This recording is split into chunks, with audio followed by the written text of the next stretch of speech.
Welcome to another episode of the All Systems Go podcast, where we invite startup founders and digital marketers to discuss strategies and software used to build automated marketing and sales systems that scale. I'm your host, Chris L. Davis, the founder of Automation Bridge. And on this episode, I'm not even going to try to hide my excitement. I have the founder and CEO of Castos. Those who are a follower of this podcast understand how important Castos is. They are an industry leading podcast hosting and analytics platform. Craig is also the father of two amazing children, and you will probably say an even a more amazing right wife that gave those gifts to you. And he's been an entrepreneur his entire life of some sort in many forms, right?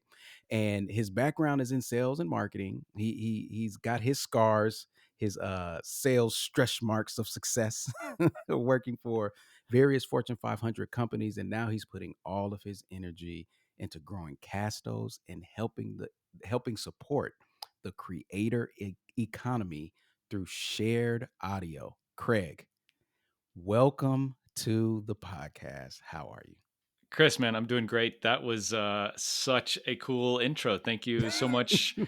for that and for having me. I'm super excited to chat about marketing, automation, podcasting, how all that runs together, maybe. Oh my gosh. And we It's might so even talk a wonderful. little sales. I know that's like the Right? the thing that we shouldn't talk about, Yeah, but but it's in there. it's in It's there, in man. there. It's a So blurry line sometimes. So let me say this. The reason why I like to interview founders is because I like to give people insight of who's behind the software, not necessarily from a point of, hey, I like them, so I'll use their software. I don't like them, so I won't use their software. Often when you know the founder's backstory, you can it becomes more clear why the software exists the way that it does. So I mentioned a bit entrepreneur for all that you could remember, sales and marketing background. Tell us a little bit about, tell us that overall story of the journey to Castos. Yeah. So it is like the winding path quite a bit.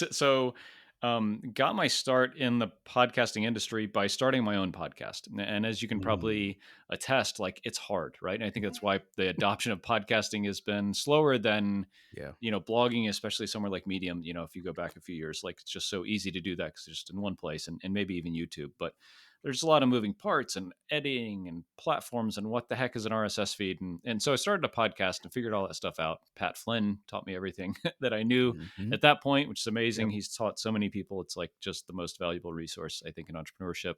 Yes. Um, and quickly saw like this is a pain, right? Like this is really hard. I bet there are people who would pay me money to do this for them, and there are. And so I started a company called Podcast Motor, where we did like done for you podcast editing services, and that still exists to this day inside Castos, and we call it Castos Productions.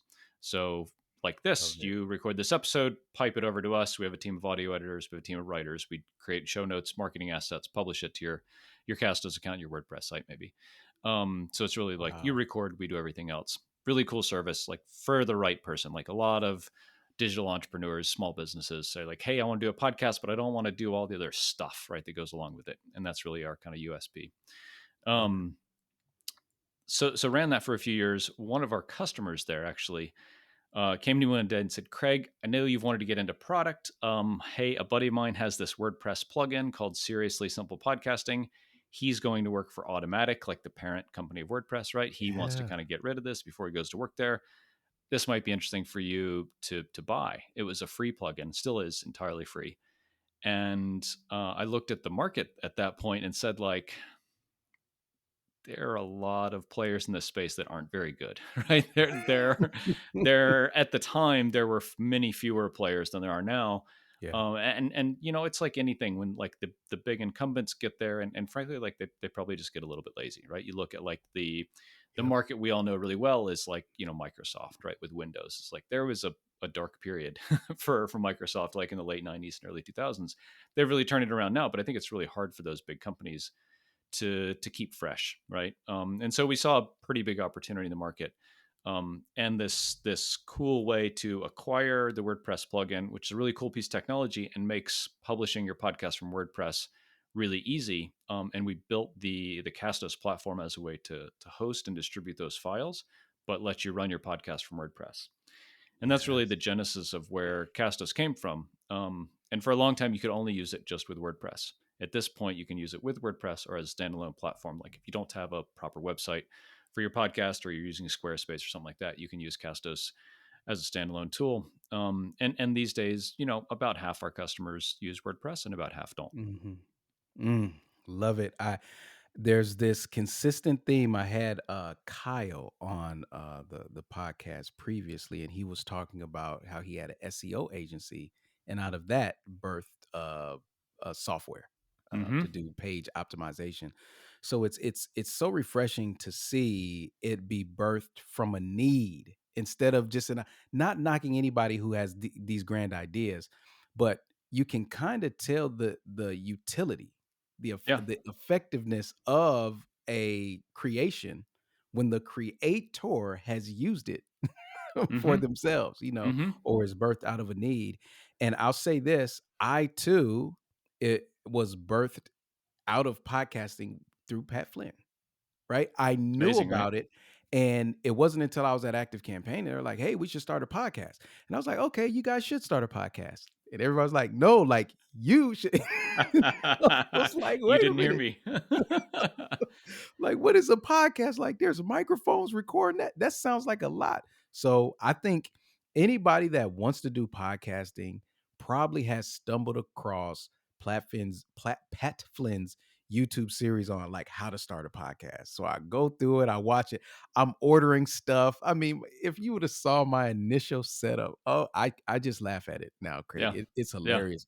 I'm fumbling on the post audio because it's like I've got two microphones in a room initially, and one mic is picking up the other person's. So I'm like manually cutting out the person's mic while the other one is talking. Post production is now 3 hours. And I'm like, there's Oh, got to be a better way. yeah. There's got to be a better way to run a podcast. Yeah. Long story short, you got developers, they build a custom WordPress site, RSS feed. So I got my entry into podcasting was publishing an episode on WordPress and it being pushed out to all of the platforms. I was familiar with that. When I started my own podcast, I had to find a replacement for it. I was like, I am not a developer. I cannot create my own RSS feed, and I want it to be as simple as WordPress. I want to own my content. I didn't want to necessarily put it in somewhere else. I wanted to be the controller of it all. And I can't remember all of the plugins I tried. I just remember coming across Castos thinking it was too good to be true. I was like, wait a minute. You guys like put the links easy, put your link to Google Podcasts here, Apple Podcasts. And I was like, I just put my links here, hit save, hook this thing up to my WordPress website, and it pushes out, you know, and it has been rock solid. Even if I need to make a update to an existing podcast, it pushes out within like 15 to 30 minutes. Yeah. I mean, Yeah. everything just works seamlessly. So I say that to say not just to give people background on me, but how effective the plugin is. It's the one that I recommend if you're going to self publish. I just learned everybody about the production side, correct? So now I'm going to log into my account and check that out. But that's amazing, man. Yeah, yeah. I mean, I think that, well, one on the production side, like the service, it really, like, I think a lot of SaaS folks and a lot of product people say like, I don't want to offer a service because it's a service and it's not cool and it's not sexy and stuff. But really, what you're doing when you say that is only offering half of the solution, maybe less, that your Mm, customers want, right? Like, mm, you don't want Castos Productions. You want a freaking podcast, right? You want to sit down and talk to me and ship this off to somebody and not worry about it until it's published. yeah, And Castos and seriously, some of podcasting, as great as they are, only provide like the nuts and bolts, or the picks and the axes. yeah, And to provide a service with software, we think really like rounds that out. And it's a small percentage of our total customers that take advantage of it, but like for the right person, it's just like, oh great, yeah, I can go to one place, I can publish blah blah blah, all this stuff. We're going to integrate with tools like Zencaster to where you come here and just push a button and it sends to productions, they do their thing, and then they publish it to Castos. It's yeah. like literally record and go. And I think that's I mean, bridging some of those gaps is why podcasting is getting more popular. Because, like, when you started, right, it was like hard coding this RSS feed Oh and all my this kind of goodness. garbage, right? Like, we and other people in the industry have made it easier. And I think that's a big reason why podcasting is as popular as it is these days. Yep. Yeah, I agree. And I love it. And it's not without a strategy. I know some people who have really niched podcasts and they don't have like real big listenership, but since it's so niched, the value comes, from that particular industry and you got sponsorships. And then there's some like myself. I can't necessarily say, Craig, you know what? I'm going to take over the world with the podcast. I want to dominate. I think that's on the back end of everybody's mind. Like, why do something if you can't dominate? But for the most part, I was my catalyst into podcasting was just getting the word out. There was Hmm. so much misinformation or non-existent information around marketing automation, how it's actually done. There's a lot of confusion. Well, isn't marketing automation digital marketing? No, actually, it's not. Yeah. There's Yeah. a difference. And I figured if I was going to create a term like automation service provider, and there was going to be a huge learning curve for the market, what better platform than a podcast, right? Yeah. And since then, now I've started to be more strategic with who I'm bringing on, how to structure it and XYZ. And I'm sure you've seen it time and time again. That's the whole evolution of birthing the podcast. And as it grows, like being able to really change and shift with it as the market responds, as the listeners respond to it. Yeah. Yeah, absolutely. And I think that a lot of folks get hung up on that beforehand and they just have like analysis by paralysis or whatever, paralysis by analysis, and say, like, I got to figure Mhm. all this out before I record the first episode. And like, we're really blue collar about it, man. We're like, flip the mic on, record something with your friend or your colleague, and that's your first Yep, episode. And then you learn, right? Like, you've done it, you get it out there, you get feedback, and you iterate from there. I yep, mean, it's just, I mean, it's how I podcast, it's how we run the business. Is we have a hypothesis, we do something to test it, get it out in the world, and see how things go from there. And I think that's probably like the biggest piece of advice that we give folks is like, one, get a decent mic, right? It can be $80 like the one I use, yep. and just do it, right? And see how it goes, and see if you like it, right? And you might not like Yeah, it. It's yeah, unlikely, I think, because it's fun and easy. yep. But yeah, I think a lot of folks spend way too much time up front trying to figure everything out and make it perfect and script a whole 20-minute episode. Almost just like, oh, please just like record something with your friend, and that's it. And you can go from there. Yeah, and I would mention too, it's gonna take some episodes, even if you have an idea and you know what you want to do. Yeah. It's that repetition. You gotta record that intro a whole bunch of times so you realize, oh, I guess I do serve this audience, or hey, I want to Hmm. change this. I'm above episode 100, and I feel like I'm just now really tapping into the identity of the podcast, right? Yeah, that's cool. So and I do it weekly, Craig. So it's every week I'm here, nice and consistent. But I encourage anybody that's listening, they're recorded conversations. If you can talk to somebody, you can record a podcast. And I think that's the best way. Like you and I Hmm. are having a conversation. I don't have a script in front of me. I've got some notes some things I want to bring up, but let it flow. Let it flow where it goes. Absolutely. Record the conversation. I guess if you're a great conversationalist, that's a bonus, not required, but a bonus. And yeah, so with that being said, I as I'm saying that, I'm kind of thinking of the future of podcasting, and I think it's already defined before us. One is mass adoption, right? The word podcast even means something different. When Apple had podcasts in the beginning, it was all audio. Now people have videos and they call them podcasts. People have all kind of things that they call podcasts now. And part of me is just like, can you get away with that? But the other part is like, look, it doesn't matter as long as the knowledge and acceptance in the marketplace is rising. That means I get a front row seat because I already got 100 episodes in mind, right? Yep. Yep. So that's one side. But the other side is something that I see you all at Castos really leading the charge with, and that's private podcasting.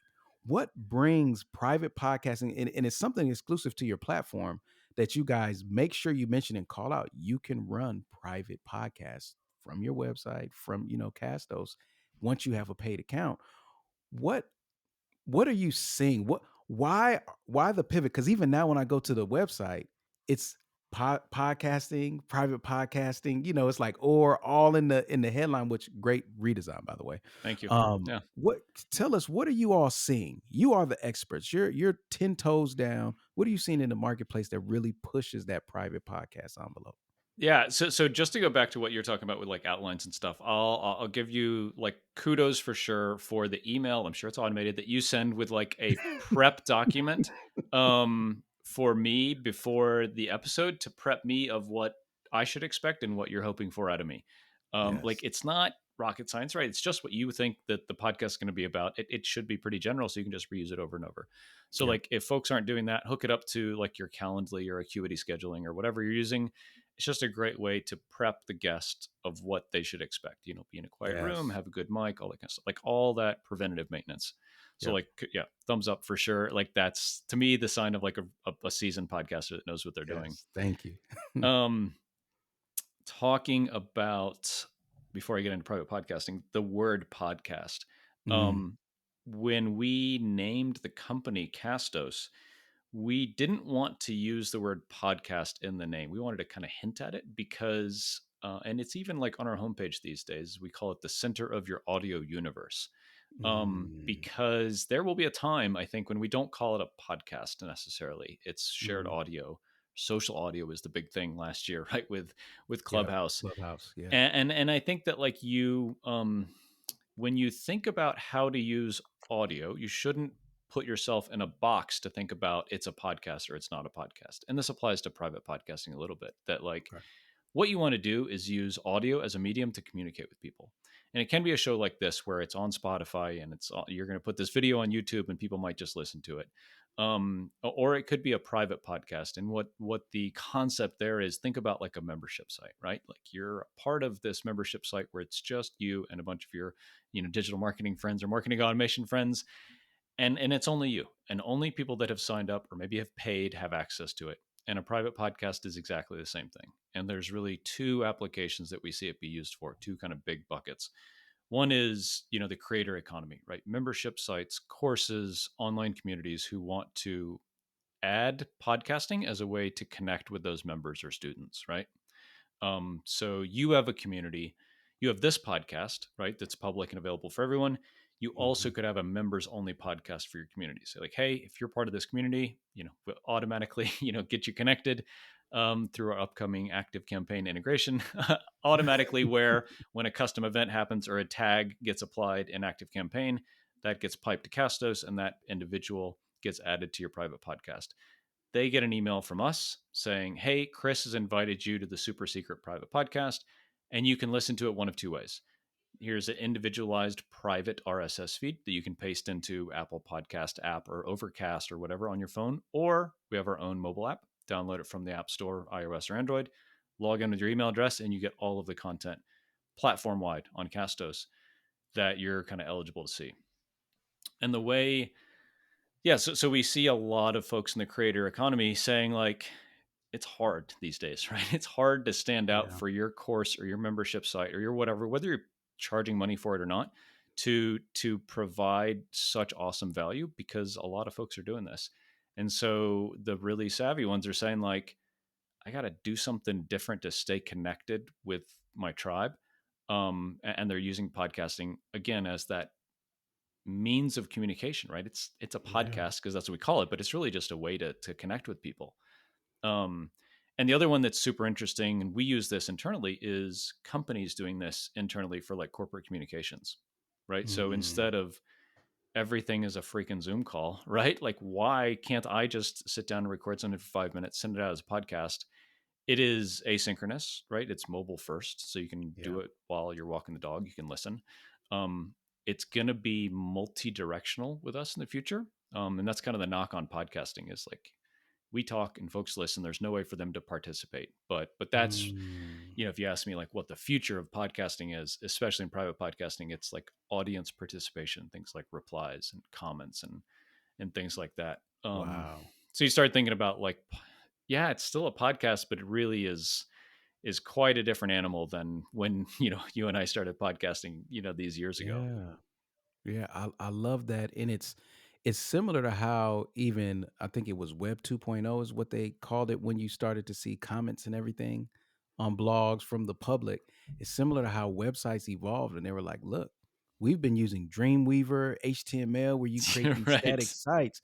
There's a time where people are gonna talk back Yeah. on the internet." Then you got your bloggers and Tumblrs, and you start to see people submitting comments, and then WordPress and blogs, and now it's now it's a thing. Like if you can't create a submit a comment, somebody watch a video on YouTube and it's like comments have been turned off. You almost feel a way like, wait, I Yeah. can't comment or I can't read comments.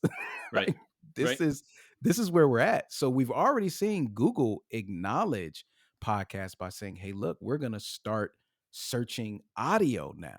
And what we hear in audio will also help to your search results. I think that you're right. I hadn't thought of it, Craig, but you're absolutely right that bi-directional engagement. I mean, I don't know what it would look like, but absolutely, who wouldn't want to engage with their audience? And you can definitely say that that's a shortcoming because it's asynchronous. Somebody's riding in the car listening to this right now. Well, I'm not in front of my mic anymore. Hmm. By the time they Yep. listen to this, who knows where I'll be. Yeah. However, if there was a way for you to ask a question or leave something for me to respond asynchronously as well, I mean, this it does. It changes the game and it brings a different level of intimacy, honestly, to the space, man. So thanks for sharing that, Craig. Yeah. I A little do. I preview of see what's to come. Yeah. Yeah. that. Yeah, Right. because I mean, there's times where I'm driving somewhere and I'm just yelling at the windshield because I listen to this podcast. Oh, you should do that. You should do this, or why didn't you think of that? And if it's just a quick type, type something into the phone and have that go back to the host, and then they get to talk about it in the next episode. Like it just begins this virtuous cycle, I think. I love it because right now, reviews, they've got to go, and some people get lost. It's not easy. There's nothing about podcasting. You mentioned it. It's like it's intentionally difficult for Yeah. everyone.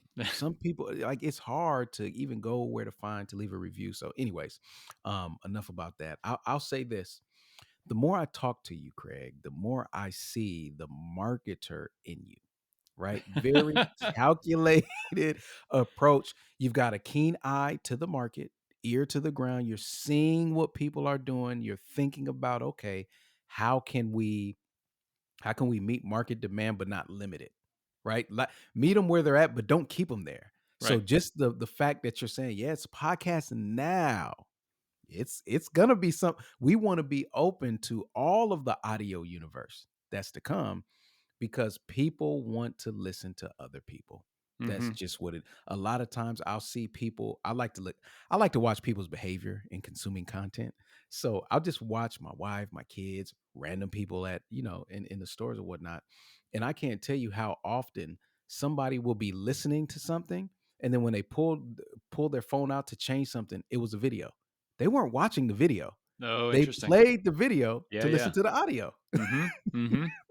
you know Yep. and it just shows you if the most convenient mode for me, especially with AirPods and all of these earphones that look like you don't even have anything. I mean, who would have thought the day and age everybody looks like they're wearing a hearing aid would Hmm. be like Right. cool. Right. Right. Right, like it's amazing, Yeah. and maybe I'm dating myself here, but you've got these personal communication devices that you can put in your ear, just one, you don't have to have two, and you can listen to whatever. I've seen cashiers do it, like, It's every pretty cool, isn't it? Yeah. Yeah. it is, man. So with that being said, I mentioned the marketer for a reason. I wanted to talk about, I'm marketing automation, that's my sweet spot. Podcasting is your sweet spot, but you've got a vast marketing and sales background. Someone starts a podcast. How uh, how does marketing and podcast go hand in hand? Don't I just speak and like everybody just listens? Do I need to send email? Do I need to capture emails? Like how does that happen if they're listening? Like how does that intersect take place, Craig? Yeah, I mean, I think that's probably that question and people's assumption about the answer to that question is the reason there's whatever millions of podcasts and the failure rate is so high, right? And the answer is, in very, very, very few circumstances is it, you talk and they will listen. You record it and they will come, right? Like Field of Dreams. Hmm. You have to treat this like a product, right? Like this Mm. podcast is a product, and Chris, I'm sure you treat it like that. It's Yeah. it's it's hooked in there with the services and the products that you provide and sell. Your audience knows about it in the same way. And I mean, to start with, like you touched on earlier, like meet people where they already are, connect with them how you already connect with them is the simplest thing, right? So if that's email, sweet, include a mention of the podcast episode for this week and the email newsletter that you send to folks. Like Yep. that's what we do, right? And it's just easy. um we have like kind of strategic placements of the podcast in like social media. That's like another obvious one, using things like Yep. audiograms to Yep. provide like multimedia experiences of the podcast on social media, especially Twitter for us, and for a lot of folks, I think, and LinkedIn for the more B2B crowd. Hmm. um and you mentioned like capturing email addresses. Honestly, this is just a tough one, right? It's like, Yeah. and this is where the crux of podcasting comes in, is you're bridging platforms, right? And you're bridging experiences for people. So someone is, walking the dog or going for a run and listen to this podcast. You're asking them, okay, pull out your phone, go to Safari, enter this URL that you just have to remember, right? Maybe you click the Yep. show notes, and like folks don't know how to do that most of the time, and like go to this place and opt into this thing. Like that's just really hard. So I mean, to be honest, I don't have the perfect answer for this. Hmm. But like, you as a marketer or business owner should be thinking about like, okay, how can we get folks from engaging with a podcast onto our turf so we can engage with them in a different way, and ask them to take whatever action the next step is: opt into this email, or watch this video, or like us on Twitter, or whatever it is. um the the best ways that I have seen this are having a dedicated page on your site that is only available for podcast, not only available for podcast listeners. The only place that people would know to come to it are if you Yep. mention it verbally in the podcast. It's not in the show notes. It's not Yeah. linked from the navigation. It's, for us, it's castos.com/subscribe, right? It's a Okay. landing page, right? With an email opt-in, and we have links to our podcast on all the platforms. And it's not linked anywhere on the site. But Matt, who runs our podcast, our audience podcast, and I mention it on every episode that we do. And we kind of just know, like, okay, we have so many page views in Google Analytics, or we have so many email opt-ins from this page, people Yeah. submitting this form. Like that's the truest like attribution that we can get. Like there's a bunch of other ways that people find us and kind of Yep. filter from the podcast into our world, but that is the way that I know that is like the most sure way.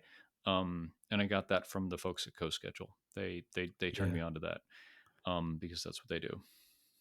Yeah, good folks over there. Shout out to Nathan. I connected with Nathan a while back. He hasn't been on this podcast, but previously.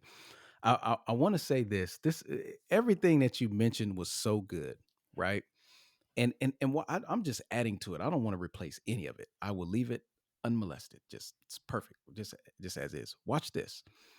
The value that you commit to consistently in delivering on your podcast will force people, they will be compelled to search for you and find more. Yeah. They will listen to, man, this guy. So one, they'll binge. Man, this guy really knows what he's talking about. More, more, more.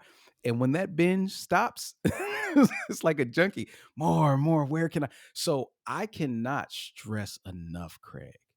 We've strategies for days. I can add a couple strategies on top of the ones that you've mentioned, but just having valuable content. And sometimes the value of your content is limited to your engagement with your market. Some of Mm-hmm. you need to be doing some marketing outside of your podcast, get some people on your list, do a Q&A webinar, do something to talk to your audience to understand what questions are they asking. I can't tell you how many episodes I recorded that came from conversations with clients, that came from conversation with friends that had no clue of what I did. And I'm like, oh, wow. you really don't know what that word means. Yeah. That's a Yeah. good podcast episode. All Yeah. right. Like that's the marketer in me. I'm always paying attention to the market. So leading with that value is fundamental. And I want to stress that to everybody.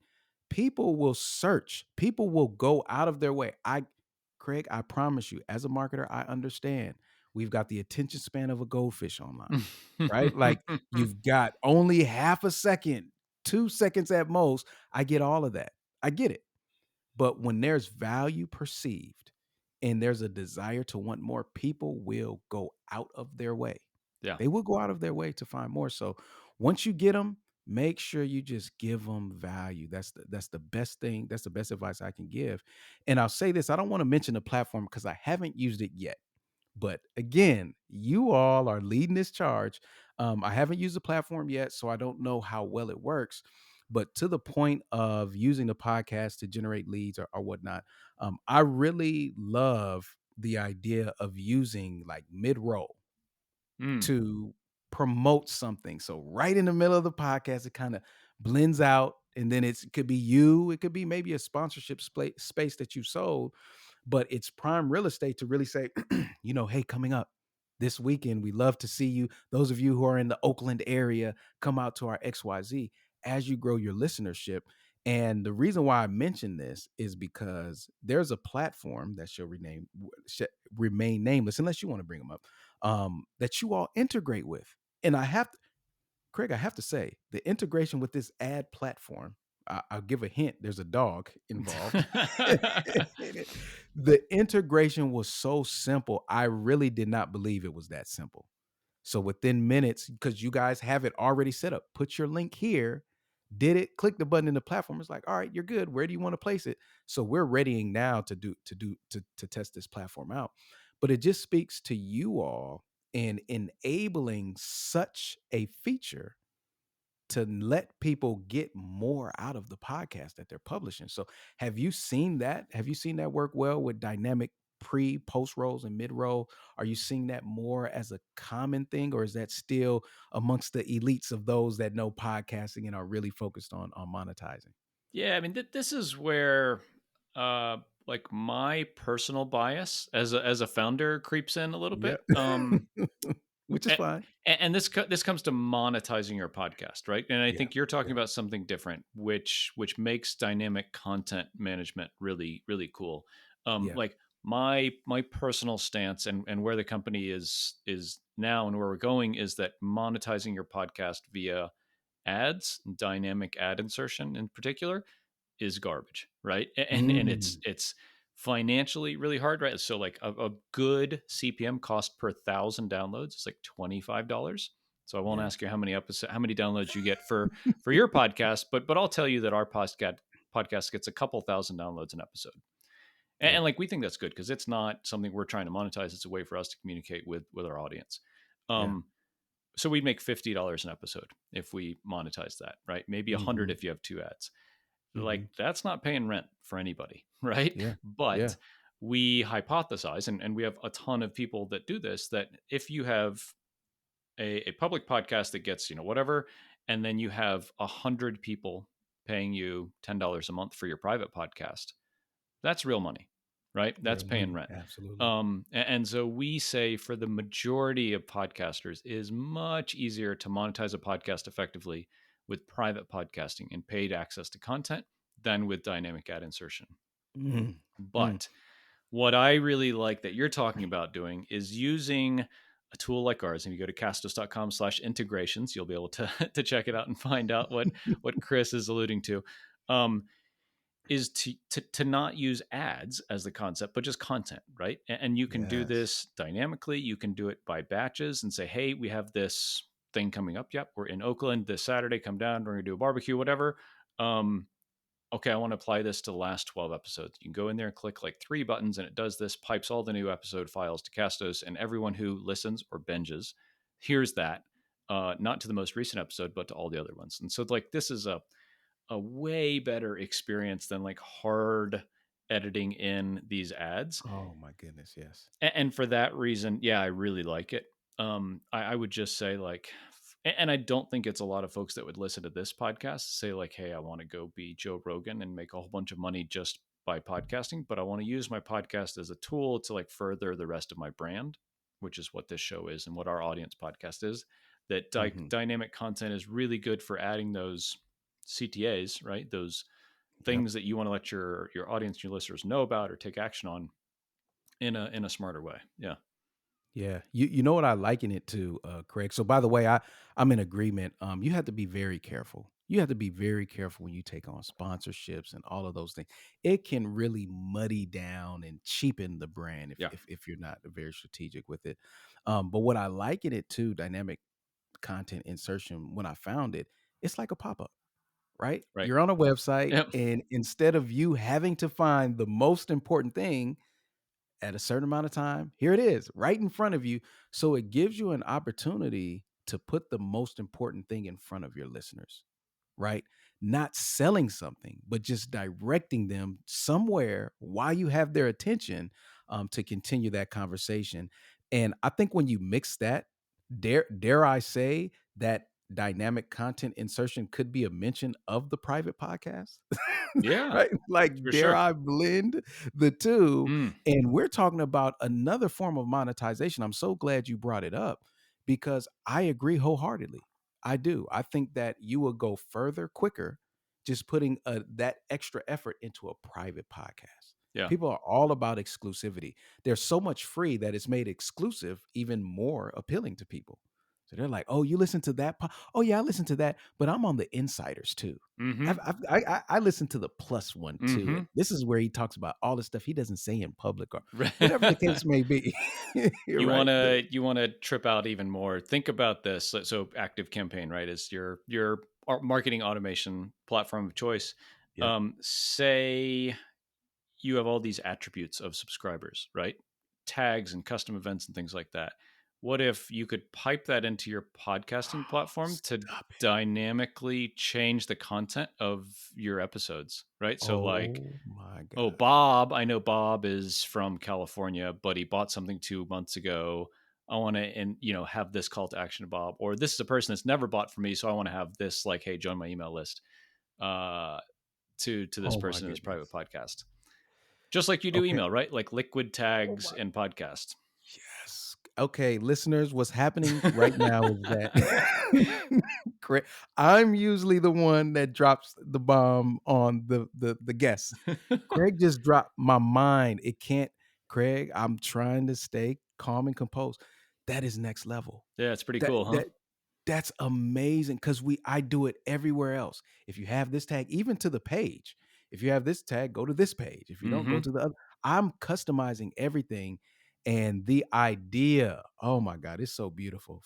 You have to, you knew it. You know who you're I talking figured to. that you and the listeners Right? would get a kick out of that. Yeah, I mean, so it definitely doesn't exist yet, but is 100% like on our No. roadmap for next year. Is like dynamic Oh my content based goodness. on custom attributes, and again, like it applies mostly to private podcasting, just because you know that Yep. person and you know these Yes. things about that person, and like I think like folks say like from a Oh privacy man. perspective, oh you can't, but like these people have opted in, right? Like double opted in. Hey, yeah, I want Yes. you to give me a better experience based on Yes. the things that you know about me. So you're not bombarding me with these stupid ads for this thing or this, Yep. call to action for this thing I did 2 weeks ago. So I think, we were talking about podcasting be kind of asynchronous, and the limitations of the RSS feed conventionally are real, and that's Yeah. why when you think about integrations with other tools that especially like marketers use that are really smart and are able to provide a better experience to their listeners, it gets pretty cool. Yeah, I absolutely love it. If there's a takeaway today, is one. There's two takeaways, two main takeaways. One, start a podcast.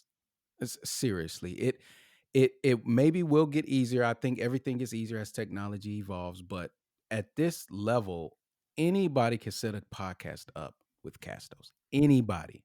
I'm not. I'm technically inclined, but I've also helped people who were not set it up and they're like, I love it, Chris. Thank you so much. Two is, if you're not preparing for private podcasting, you should be. You should be. I am 100% on board with you, Craig. Not just for the monetization, but it creates that known environment, Yeah. that known audio atmosphere where now I can personalize the airwaves. When and where have we ever been able to personalize the airwaves dynamically? This is, oh my goodness. Let me stop dreaming. Let me come back down to reality. Craig, you took me there. I'm trying to close up this podcast, but there's so many impl- implications there Mm-hmm. for the marketer that wants to create that dynamic and personalized customer journey. I never lean towards like be being big brother. I'm trying to enhance the experience for Absolutely. Yeah. every customer, Yeah. you know? Yeah. Yeah, and I So, think that oh I think man. the cool thing about podcasting, again, going back to that word, is there is 100% always going to be a place for a show like this, right? This is a kind of top of funnel marketing tool, right? Yep. Yep. Resource. Yep. And then there's the next level, right? It's like, hey, I have the website and I have all the content there. I have the pop ups, right? But then somebody opts in, and then I'm going to give Yep. them that really cool journey.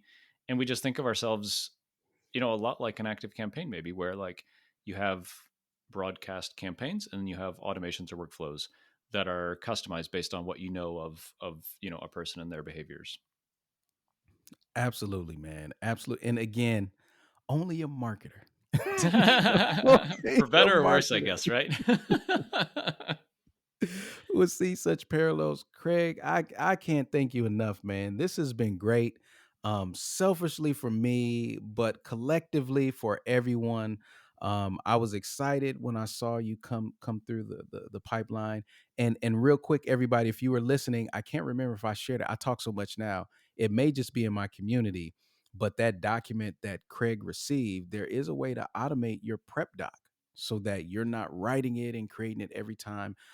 Just a quick peek into my stack. It's a combination of Pably, I think I'm using instead of Zapier, Airtable, and Google Docs. So got all kind of automation set up there, but you want the guest experience to be just as good as the listener experience with your podcast. So, Craig, I cannot thank you enough for coming on to the podcast today.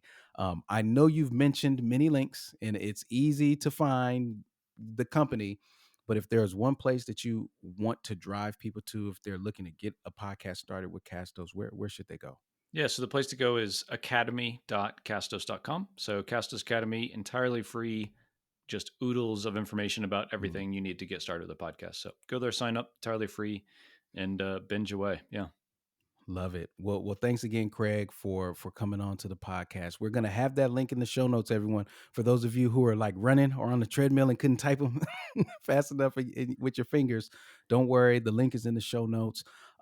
Again, I strongly encourage everybody to, at a bare minimum, contemplate a podcast in the industry that you're currently in. Even if you're an employee, Craig. Even if you're Absolutely. an employee, Absolutely. you could argue when I was an engineer. I know I need to stop, but listen, you got me going, Craig. You could argue when I was an engineer, we could have had a podcast for all of the employees just about stuff that's taking place in, in on the job or particular areas of the job for other engineers at other companies to listen to. Like the applications are endless now that this tool is here. So again, thank you for sharing your time, your platform, and your intellect, Craig. It's greatly appreciated. My pleasure. Thanks so much, Chris. I appreciate it. All right, great. See you online, Craig. All right, cheers.